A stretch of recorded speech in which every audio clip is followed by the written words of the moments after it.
이 시간은 우리가 살고 있는 세상과 사회의 다양한 소식들을 전해 듣는 시간인데요. 지난 5월 9일이었죠. 드디어 우리 조국 대한민국의 새로운 대통령이 당선되었습니다.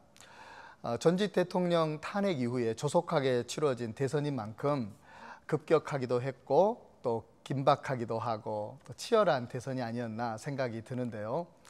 이번에 새롭게 당선된 대통령 그리고 새 정부에 대한 국민들의 기대와 열망이 어느 때보다 큰 것 같습니다. 저희 CTS 이니스타임에서도요, 우리 한민족 평화연구소 김용현 소장님 전화 연결해서 의견 듣는 시간을 갖도록 하겠습니다. 김용현 소장님 안녕하십니까? 네, 안녕하셨습니까? 네, 이렇게 시간 내주셔서 감사합니다. 네. 대한민국 그야말로 지난 겨울 혹독한 겨울을 보낸 것 같습니다. 이제 네. 새 대통령 당선되어서 이제야 이제 국민들 새롭게 새봄 본격적으로 맞이한 것 같은데요. 그렇습니다. 예, 네. 새 대통령에 대한 국민적 기대, 열망 어느 때보다 클 것 같은데 네. 우리 김용현 소장님 이번 대선 어떻게 보셨습니까? 네, 또 많은 분들도 그렇게 생각하시리라 믿습니다만은 이번 한국의 그 19대 대선은 어쩌면 그 촛불 민심의 승리였고, 네. 또 민주주의의 승리였고, 네네. 또 어쩌면은 그 조국의 평화 통일을 갈망하는 해외 한민족의 승리였었다.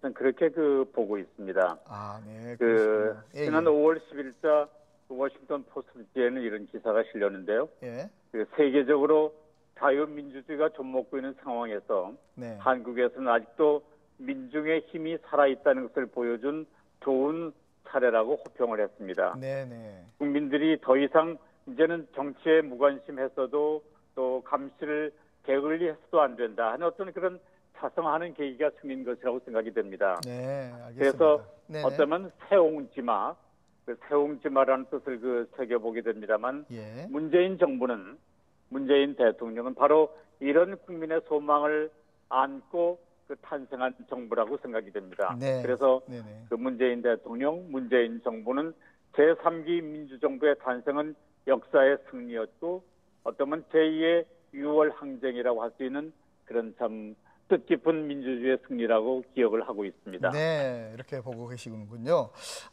말씀드린 대로 19대 대통령 문재인 대통령과 그 정부에 대한 우리 국민의 기대가 어느 때보다 네. 클 것 같은데 앞으로 전국은 어떤 변화가 있을지 그리고 또 주요 정책이나 공약에 대해서 간단히 정리해 주시면 좋겠는데요.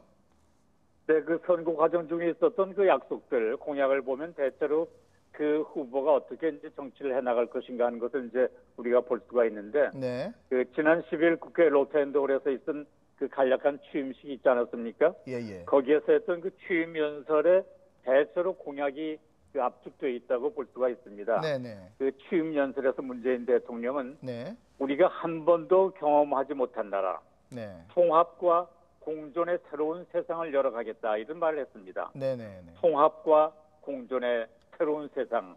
음흠. 참 뭐 당연한 얘기인데도 대통령은 어느 한 정당 그것도 모자라서 어느 한 정파의 대통령이 될 수는 없는 거거든요. 네. 국민 모두의 대통령이 되어야 되는 것인데도 그러나 이 당연한 이치가 6월 맞은 그 정부에서는 그게 이제 그렇게 시행되지 않았기 때문에 너무나도 절실한 생각이라고 그 생각이 듭니다. 네네. 그리고 두 번째로는 그 문재인 대통령은 취임사에서 권위적 대통령 문화를 청산하겠다고 얘기를 했습니다. 네네. 그 그렇죠. 예. 해외 동포들도 많이 보고 계십니다만은 네. 이틀밖에 되지 않았는데도 참 달라진 게 너무 많이 있지 않습니까? 그래 보이더라고요. 대통령이 네네. 그 네. 권위주의, 신비주의에 숨어 있지 않고 국민과 소통하고 야당과 언론과 대화하려고 하고 이런 격이 없는 자세. 네. 너무 신기하고 어쩌면 너무 그 기분이 좋습니다. 그러나 알겠습니다. 이런 일들이 네. 그 일회성 이벤트로 끝나지 않고 그렇죠. 그러면 안 되죠. 이 네네. 대통령 임기 동안 5년 내내 이어졌으면 하는 게 우리들의 바람입니다. 알겠습니다. 그다음에 그 예, 일자리 공약이 참 매우 중요한데 예. 잘 아시는 것처럼 그 특히 일자리에서도 청년 일자리, 청년이라고 그러면 대체로 15세에서 29세까지를 말합니다. 알겠습니다. 그 청년 실업자들이 지금 11.2%나 되는 예. 역대 좀 최고의 기록을 세우고 있다고 하거든요. 예. 그래서 우선 문재인 대통령은 그 선거 기간 동안에 그 공공부문 일자리를 늘리겠다는 공약을 했는데 네. 이것이 빨리 시행돼서 특히 청소년들이 네. 그 일자리를 갖는 그런 계기가 됐으면 하는 생각을 갖습니다. 알겠습니다. 끝으로 그 예. 특권과 반칙이 없는 세상, 너무나 참 좋은 말 아닙니까? 특권과 반칙이 없는 세상, 상식대로 해야 이득을 보는 세상, 예. 이런 것들을 문재인 대통령이 이루겠다고 했으니까 지금은 비록 41%의 지지로 당선이 됐지만 네. 5년 뒤에 청와대를 나올 때는 70%, 80% 지지를 받는 대통령이 되기를 바라보겠습니다. 아유, 그럼 좋죠. 예, 그런 바람을 우리 함께 가져보겠고요.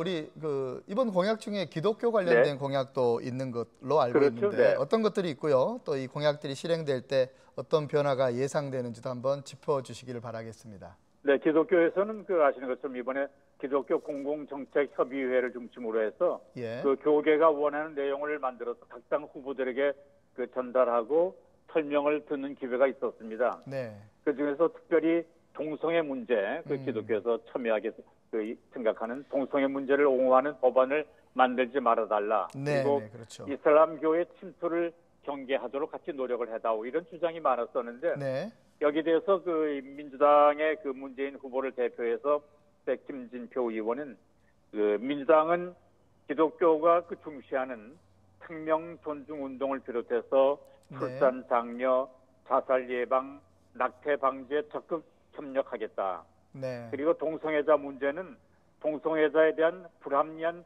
사회적 차별을 없애는 대신에 네. 오히려 그 동성애나 동성애자를 법제화하는 그 반대한다.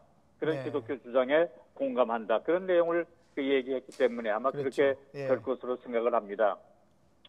그 기독교 그 말씀이 나온 김에 저도 네. 그 교회 중직을 맡고 있습니다만 선거 때 이제 다 그런 건 아니지만 네. 일부 우리 기독교 교인이 좀 그 편협한 마음을 갖고 있는 게 선거 때 좀 나타나는 걸 그 문득 봅니다. 그래서 우리들이 예. 더군다나 그 예수 그리스도의 사상을 따르는 우리는 좀 세상을 보는 눈을 좀 넓게 좀 멀리 그렇게 보는 필요가 있겠다. 그런 생각이 드는 게 예. 이를테면 그 후보 중에 교회 장로 직분을 가진 사람이 있다면은 무조건 그 사람을 지지하는 그런 태도라든지 네. 또는 동성애자 문제가 나왔을 때도 다른 전체를 보려고 하지 않고 그 문제만 가지고 그 후보와 그 정당을 전체를 그 판단하려고 하는 문제라든지 또는 그 남이 그런다고 해서 자기가 지지하는 후보가 있으면 함부로 그 좌파니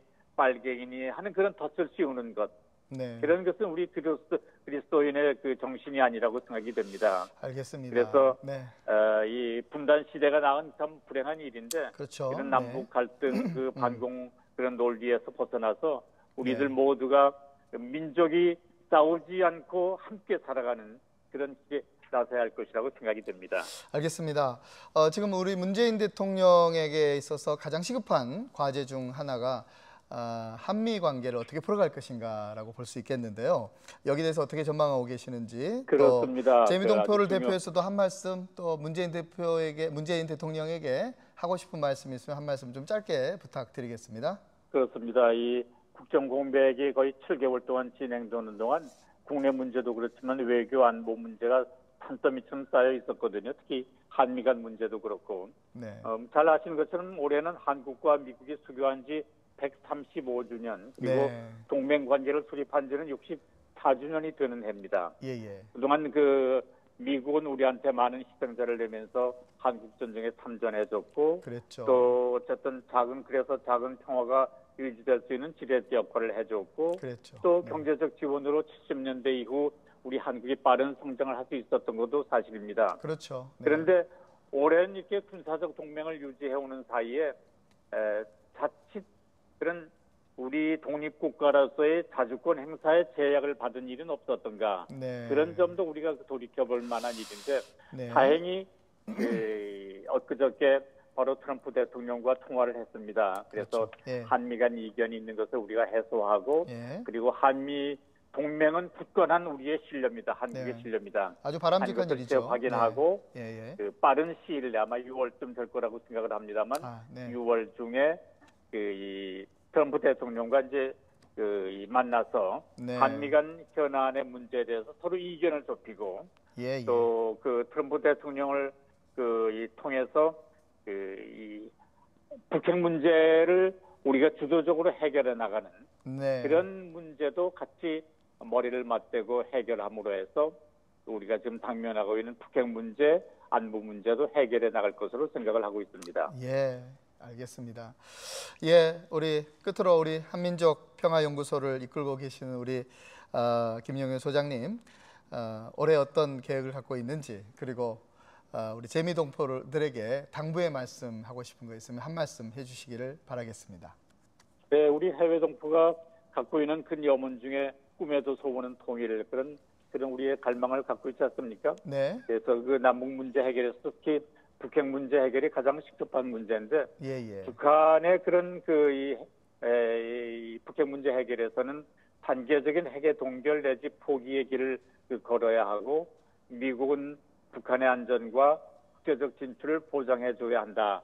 그런 원칙을 저희는 갖고 있습니다. 예, 그런데 이런 문제가 서로 상대방에 대한 불신이 크기 때문에 동시에 해결해 나가야 한다는 생각을 갖고 있습니다. 네, 우리 저희 한민족 평화연구소는 750만 해외 한민족의 힘을 모아서 네, 한국 국내에서 할 수 없는 네. 우리 특히 한반도를 둘러싸고 있는 미국, 중국, 러시아, 일본 4대 강국의 동포들이 힘을 합쳐서 네. 어떻게 이 남북 통일 이전에 평화 협력의 길을 우선 걸어갈 수 있겠느냐 네, 네. 하는 이 문제를 우리가 같이 운동을 벌이면서 한국 예. 정부에 끊임없이 건의하고 또 같은 역할을 해왔습니다. 네, 그동안 단절되었던 남북 간 교류를 시작해야 합니다. 그래서 우선 민간 차원의 교류부터 시작해야 될 것인데 네, 알겠습니다. 이 문제에 대해서 네, 네, 네. 우리 미국의 동포인들이 같이 힘을 합쳐서 네. 문재인 정부와